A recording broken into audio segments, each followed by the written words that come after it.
Defence मंत्रा में हमने भारत के मैरिटाइम एस्पिरेशंस या मैरिटाइम एम्बिशंस पे बात की है, सागर पहल पे बात की है। पिछले हफ्ते भारत और अफ्रीकन कंट्रीज़ का पहला मल्टीलैटरल नेवल एक्सरसाइज संपन्न हुआ, अफ्रीका इंडिया की मैरिटाइम एंगेजमेंट या एकम। आइए नितिन गोखले से जानते हैं कि ये जो एक्सरसाइज है ये किस तरह से भारत के मैरिटाइम एम्बिशंस को बढ़ावा देगा और किस तरह से भारत और इन देशों के बीच में से कोऑपरेशन और बढ़ेगा और मजबूत होगा।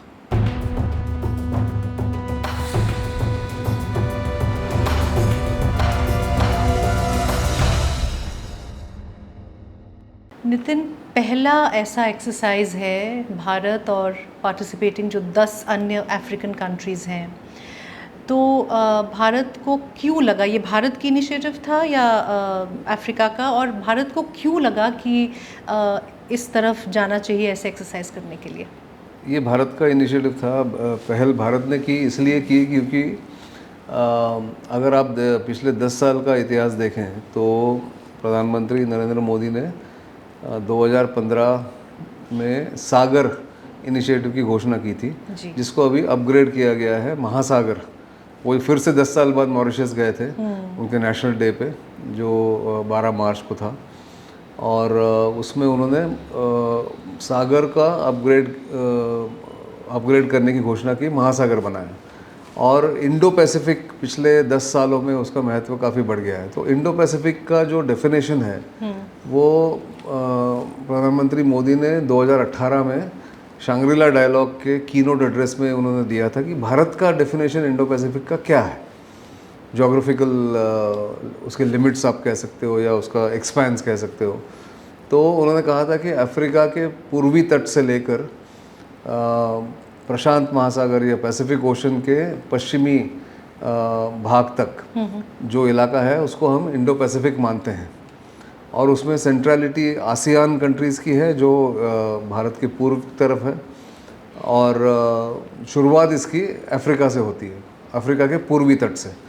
तो अगर पूर्वी तट है, ईस्टर्न शोर्स ऑफ अफ्रीका अगर आप देखें, और वो वेस्टर्न इंडियन ओशन में आते हैं, तो ये 10 जो देशों का एक मिलन कह सकते हो। भारत एक एक्सरसाइज मिलन भी करता है, पहले अंडमान में करता था, अभी वैजाग में करता है।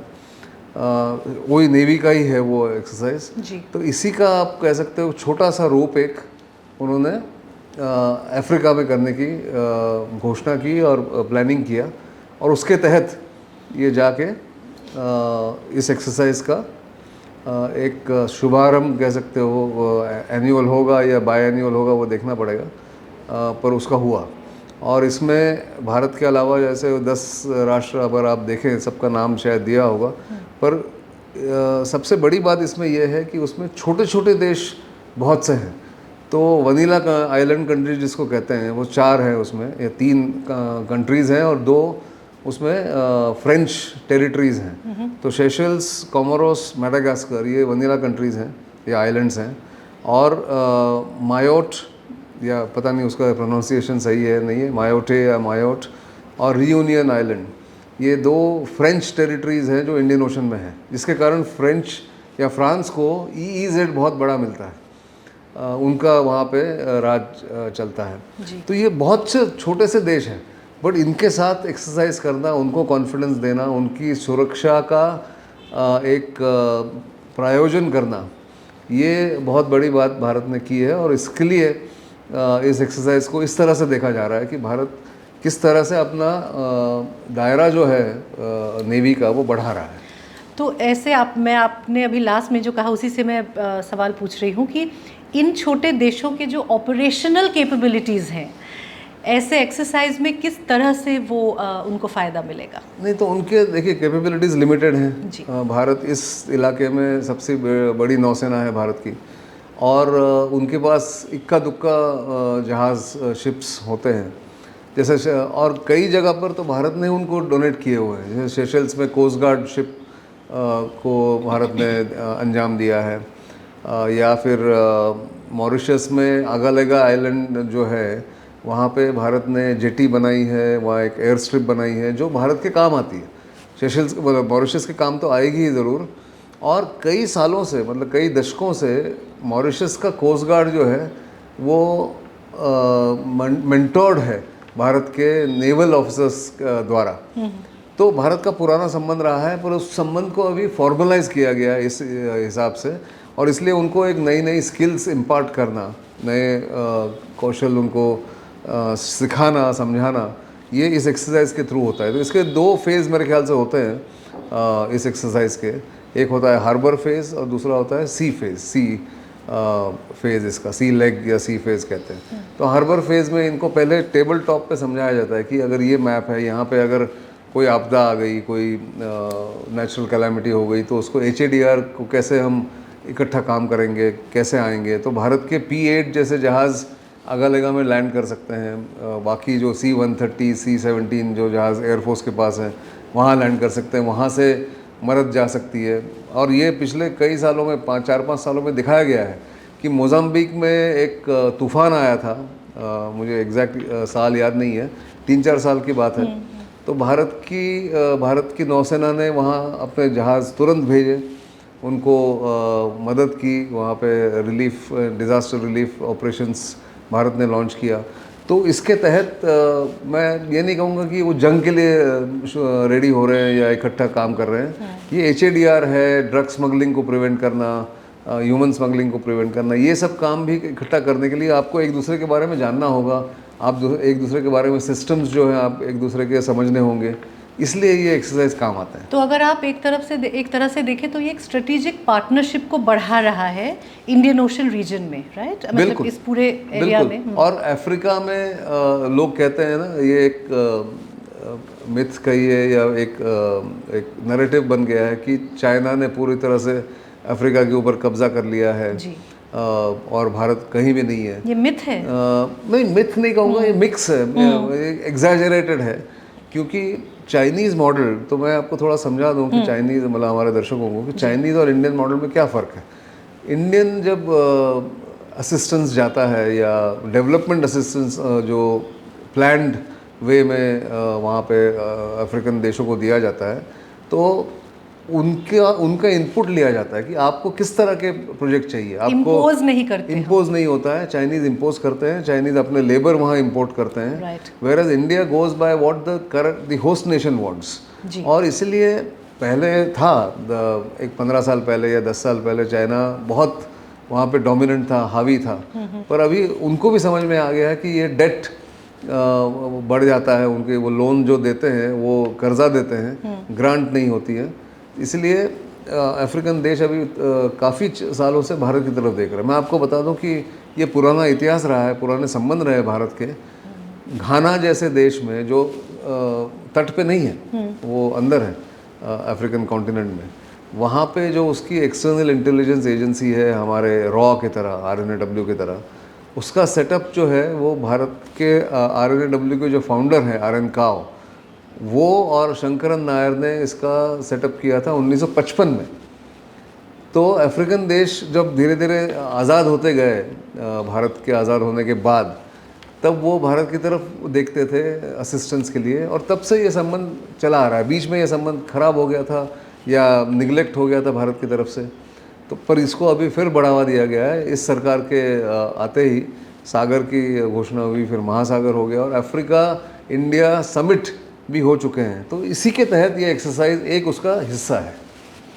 तो और क्या हो सकता है आगे जाके, जो अगर आप मैरीटाइम सिक्योरिटी में कोलैबोरेशन की बात करें, तो भारत और ये जो वेस्टर्न अफ्रीकन कंट्रीज़ हैं, इनके बीच में आगे जाके ईस्टर्न अफ्रीकन कंट्रीज, ये ईस्टर्न अफ्रीकन कंट्रीज, इसमें आगे जाके क्या और हो सकता है? नहीं, काफ़ी चीज़ें हो सकती है। उनको ट्रेनिंग दिया जा सकता है, उनको शिप रिपेयर सिखाया जा सकता है। अभी जैसे मिनिस्टर ऑफ स्टेट, हमारे रक्षा राज्य मंत्री जो हैं संजय सेठ, वो गए थे वहाँ पे। Navy chief admiral DK Tripathi भी वहीं थे, और तो ये हाई लेवल पे इस एक्सरसाइज को पिच किया गया था। वहाँ के उनके chief of defence force Tanzania के, वो भी आए हुए थे ओपनिंग सेरेमनी में। तो उनका मानना ये है कि भारत के सेनाओं में जो नए नए इक्विपमेंट आ रहे हैं, नए तकनीक आ रहे हैं वहाँ पे, उसको एब्जॉर्ब करने में हमें आसानी होगी, क्योंकि और हम उसको ख़रीदने में भी हमारे पास अगर पैसे नहीं भी है तो हम भारत से इंपोर्ट कर सकते हैं, क्योंकि भारत ऐसे देशों को एक डिफेंस लाइन ऑफ क्रेडिट देता है, 500 मिलियन 400 मिलियन इस तरह के। तो वो इक्विपमेंट वहाँ जाएंगे और उनका डिपेंडेंस मैं कहूँगा या उनके कोलैबोरेशन भारत के साथ बढ़ेगा।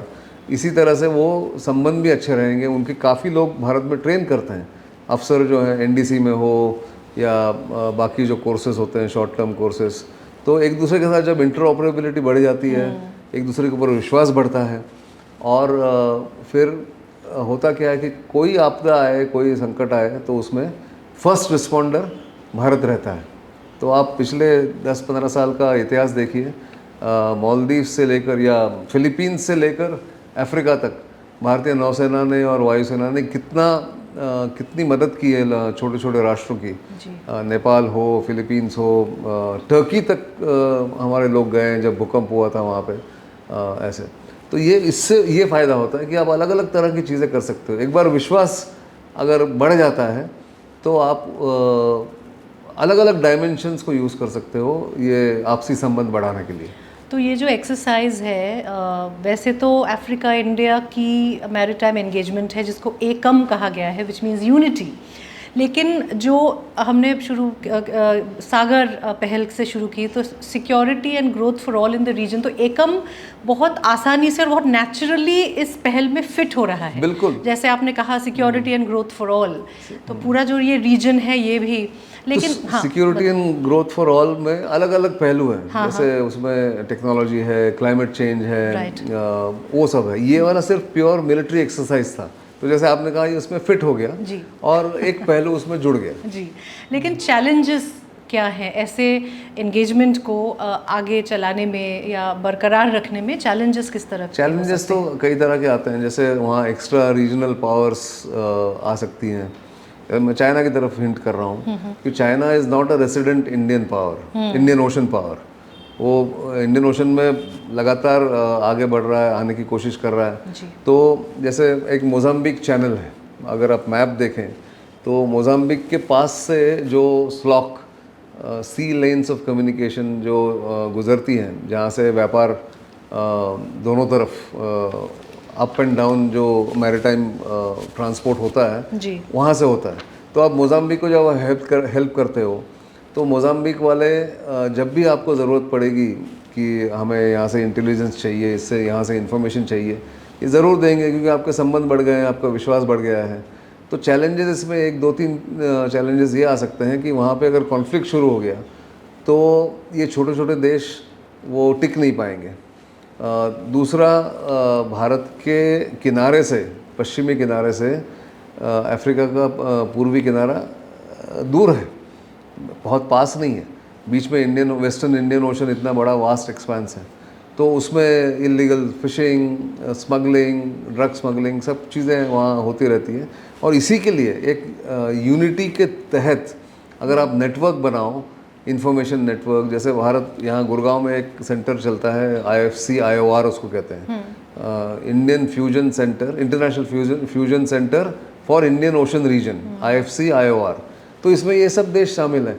तो वाइट शिपिंग इन्फॉर्मेशन, जैसे कोई भी शिप वहाँ से जा रही है, आ रही है, उसकी पूरी जानकारी कि कौन से पोर्ट से निकली है, उसका फ्लैग कौन सा है, उसमें कितने क्रू हैं, कौन सा माल उसमें ले जाया जा रहा है, वो सब इन्फॉर्मेशन तुरंत यहाँ भारत के पास आ जाती है।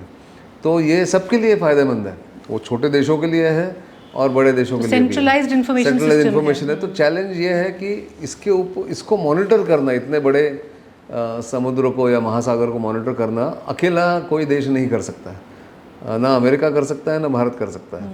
इसीलिए ये इसको बढ़ावा देना और इसको फॉर्मलाइज करना और इंस्टीट्यूशनलाइज करना, ये एक बड़ा चैलेंज है।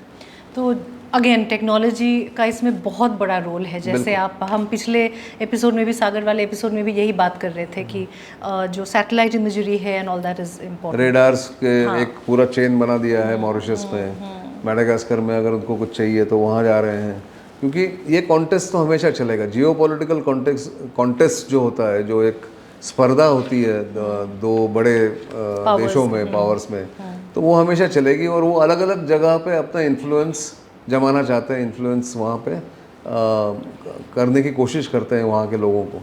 इसलिए भारत का ये अलग अलग तरीके से वहाँ जाना, उनसे बात करना, ऐसे देशों के साथ उनको एक विश्वास दिलाना कि हम आपके साथ हैं, जो भी आपके बुरे अच्छे दिन जो भी आए हम हैं, ये मैसेज उनको जाता है ऐसे एक्सरसाइज के थ्रू।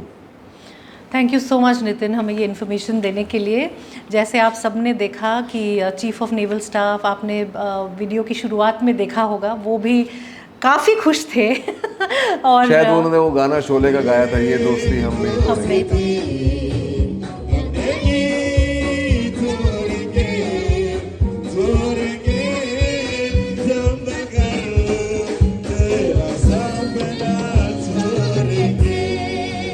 जो लास्ट में कहा ना कि हम आपके साथ हैं, तो उसी से मुझे याद आया कि उन्होंने गाना भी गाया था। और ये जो पूरा एक्सरसाइज है, एक this is to bolster maritime security. और जैसे नितिन ने हमें बताया, सागर से अब महासागर पहल हो गया है और इंडिया को फ़ायदा ही मिलेगा और पूरे रीजन में जो है सिक्योरिटी और कोऑपरेशन होगा, ऐसी उम्मीद की जा सकती है ऐसे एक्सरसाइज से। थैंक यू सो मच ये वीडियो देखने के लिए। इसको अगर आपने पसंद किया तो लाइक और शेयर कीजिएगा, अपने कमेंट्स हमें लिख के भेजिएगा और हमारे जो प्रीवियस एपिसोड्स हैं मैरीटाइम सिक्योरिटी पे, उस पे भी आप जाइए, लिंक डिस्क्रिप्शन में दिया हुआ है, उसको प्लीज़ आप देखिएगा, तो सारी जानकारी आपको उसमें मिल जाएगी। थैंक यू फॉर वॉचिंग, मिलते हैं जल्दी।